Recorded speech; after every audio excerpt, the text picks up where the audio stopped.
अस्सलाम वालेकुम। Doctor Mohammad Riyaz veterinary clinic and pharmacy Chowk Shadipura. ये गोट है, इसकी दोनों आँखों की बिनाई ख़त्म हो चुकी है।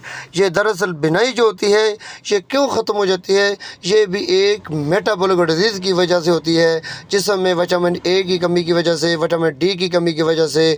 जबकि आप खुराक में आप विटामिन डी और ए की डेफिशिएंसी देते हैं, कमी देते हैं, तो अक्सर जानवरों में बिनाई का कम हो जाना और दिमागी कमज़ोरी का सामना करना पड़ता है जानवरों में। और हत्ता कि इसके साथ साथ जानवर की टांगें जो होती हैं वो भी कमज़ोर हो जाती हैं।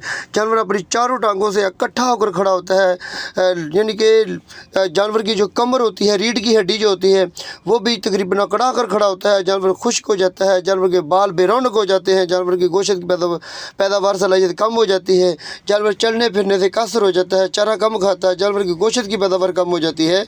तो इसका क्या इलाज करते हैं हम?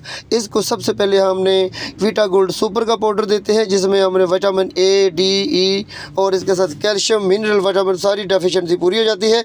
और साथ हम AD3 का इंजेक्शन देते हैं।